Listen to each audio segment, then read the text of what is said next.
Assalamualaikum warahmatullahi wabarakatuh.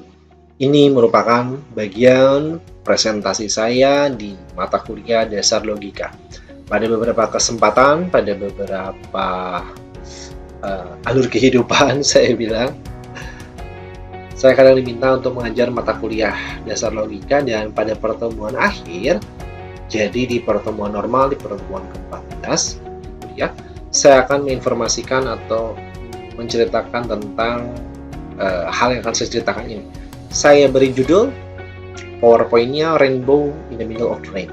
Maksudnya apa? Maksudnya gini teman-teman. Pendengar dari kuliah online saya, Romi Muhammad Ramli. Ketika kita sudah belajar dasar logika selama 1 semester ke belakang, maka bisa dipastikan yang dilatih adalah logika kita. Tentu saja nama mata kuliah dasar logika. Yang dilatih adalah kemampuan otak kiri saja. Otak kiri ini yang akan berpikir secara logis, analisa, menganalisis.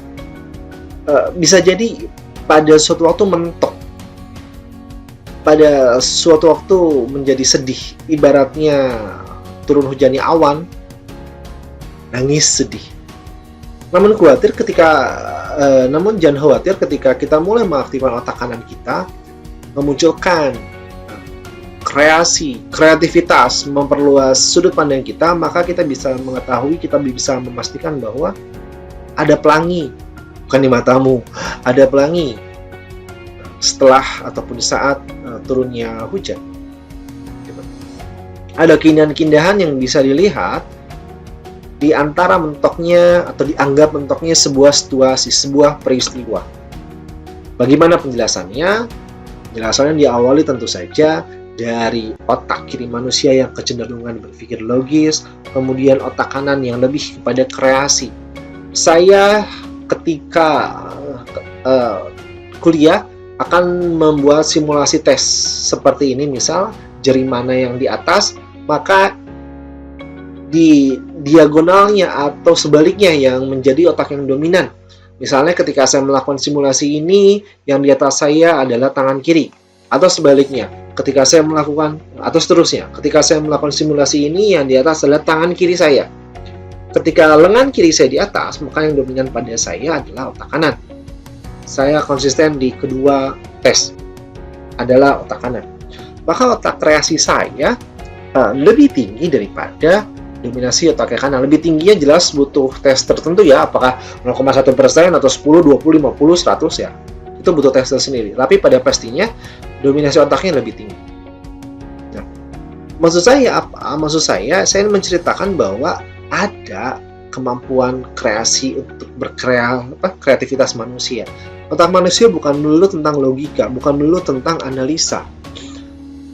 Yang ingin saya kemukakan, saya buka dulu semua ya. Ini contoh-contoh dari orang yang dominasi otak kanannya dominan. Ini dicek aja, di pause video saya, kemudian dicek ada 10 ciri-cirinya ya untuk melihat. Kemudian ini ada 10 lagi, di pause, dicek lagi. Lalu ada yang 24 ya, 4 tambahan. Beberapa orang yang memenuhi ciri ini, dari bahasa saya, dari pengertian saya, itu merupakan otak kanannya lebih aktif. Beberapa orang mungkin punya istilah kesepakatan tersendiri. Ada yang menamakan sebagai disleksia, ada yang menamakan sebagai ADD, ADHD, dan seterusnya. Namun saya lebih mensepakati dengan orang yang memiliki dominasi otak kanan yang lebih.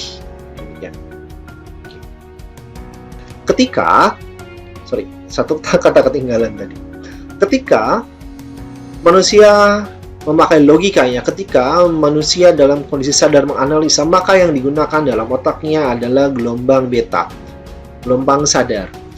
Yang perlu diwaspadai adalah ketika terlalu tinggi dominasinya, maka orang menjadi mudah stres, depresi, takut, khawatir, cemas. Karena logikanya mentok. Logikanya sampai udah ujungnya gimana lagi caranya, gitu loh. Ada otak alfa. Otak alfa ini untuk bagaimana untuk lebih tenang, menurunkan gelombangnya. Ini pikiran bawah sadar disebut. Nyenyak, nyaman, tenang, puas. Kemudian otak theta yang biasa digunakan oleh para hipnoterapis untuk seolah-olah tidur, gitu ya. Seolah-olah tidur, gitu. seolah-olah tidur tapi enggak, sebenarnya kondisinya enggak tidur. Kreatif, integratif, imajinatif, kemudian ada gelombang delta. Ini gimana gelombang ini muncul ketika kita tidur tanpa mimpi. Jadi tidurnya benar digunakan untuk recovery.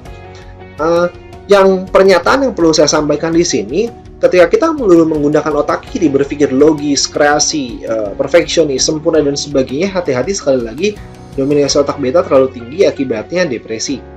Kita perlu menggunakan juga kreasi otak-otak yang lainnya, gelombang pikiran lainnya, dalam hal ini otak kanan dan menggunakan gelombang pikiran alfa ataupun theta. Lebih tenang di sana. Lebih tenang di sana. Sehingga apabila ada pertanyaan gelombang mana yang lebih baik, semua gelombang baik, itu merupakan gift dari Tuhan, tinggal kapan dipakainya. Kan gitu. Lagi tidur kita sadar atau beta, ya nggak bisa tidur jadinya. Ya, semua gelombang baik, tinggal saja kapan dipakainya. Gimana cara untuk mengkondisikan gelombang alfa dan theta yang aktif? Satu contoh yang ingin saya sebutkan sekarang, caranya reframing. Atau membingkai kembali sebuah peristiwa, maknanya apa? Misal, teman-teman yang mendengar ini mungkin sudah familiar bahwa selain dosen, saya adalah seorang terapis di luar sana dengan berbagai pendidikan. Ketika ada klien saya, seorang bapak yang saya kaget saat itu datang dari Padang, terbang ke Bandung hanya untuk menemui saya untuk diterapi. Problemnya adalah beliau merasa bermasalah dengan anak-anaknya, beliau merasa menyesal punya anak-anak dan seterusnya. Jadi ada hal yang nggak perlu saya ceritakan maksudnya.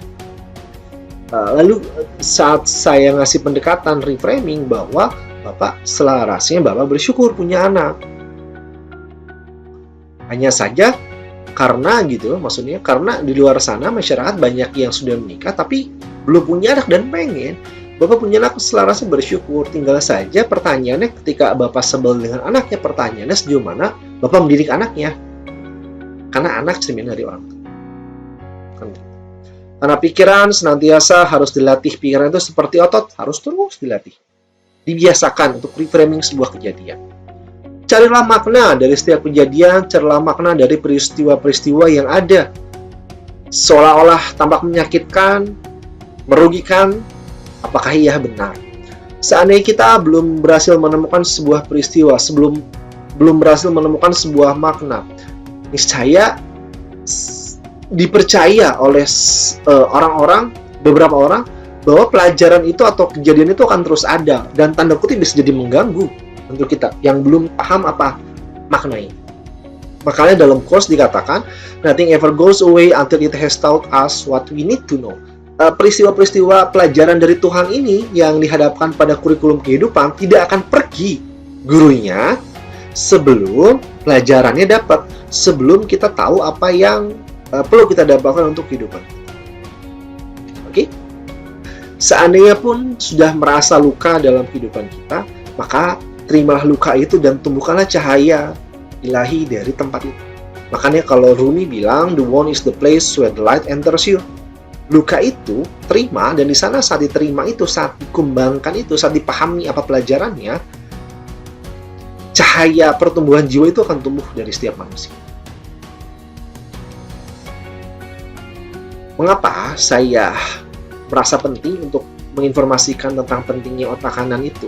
Karena teman-teman sekalian yang pendengar kuliah online saya, mayoritas institusi pendidikan sekarang itu menihilkan kreativitas. Oke? Untuk mengkaji sendiri mengapa atau alasannya. Jadi biasanya tuh dikasih begitu saja. Dikasih begitu saja, maka di sana juga kemampuan berpikir kritis dari orangnya, setiap orang akan menjadi minim gitu. Karena hanya diberikan saja oleh institusi pendidikannya. Semoga dapat pelajarannya bagaimana menyimbangkan otak kiri yang senantiasa banyak aktif di dunia ini. Karena di dunia sekarang lebih mayoritasnya banyak otak kiri. Aktifkan otak kanan Anda, hindarkan terlalu banyak cemas, depresi, nikmat hidup kita yuk.